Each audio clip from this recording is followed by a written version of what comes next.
মধ্যপ্রাচ্যে যখন গাজা উপত্যকা রক্তাক্ত তখন সেই আগুনে যেন আরও ঘি ঢাললেন উত্তর কোরিয়ার সর্বোচ্চ নেতা কিম জং উন। সরাসরি ইসরায়েলকে ধ্বংসের হুমকি দিয়ে তিনি বলেন, ফিলিস্তিনি জনগণের ওপর ইহুদি রাষ্ট্রের নৃশংসতা বরদাস্ত করা হবে না। সম্প্রতি রাজধানী পিয়ংইয়ংয়ে এক সামরিক মহড়ায় অংশ নিয়ে কিম জং উন বলেন, ইসরায়েল একটি অবৈধ রাষ্ট্র যারা শিশু হত্যা করে টিকে আছে। যদি এই আগ্রাসন বন্ধ না হয় তবে উত্তর কোরিয়া নীরব থাকবে না। ইসরায়েল যদি ফিলিস্তিনে গণহত্যা চালাতে থাকে তাহলে আমরা আমাদের মিসাইল কোথায় তাক করতে হয় তা জানি। বিশ্লেষকরা বলছেন, এই হুমকি শুধু কথার যুদ্ধ নয়, বরং বিশ্ব রাজনীতিতে এক নতুন অক্ষের ইঙ্গিত। ইরান, রাশিয়া ও উত্তর কোরিয়া তিনটি শক্তি প্রকাশ্যে ইসরায়েলের বিরুদ্ধে অবস্থান নিয়েছে।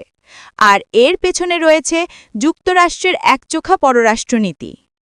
ফিলিস্তিনের গাজা উপত্যকায় চলমান ইসরায়েলি হামলায় ইতোমধ্যে নিহত হয়েছে হাজার হাজার নিরীহ মানুষ।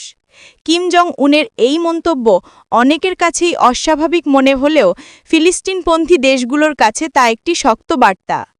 বিশ্ব যখন যুদ্ধ ও সংঘাতে জর্জরিত তখন এমন হুমকি পরিস্থিতিকে আরও জটিল করে তুলছে।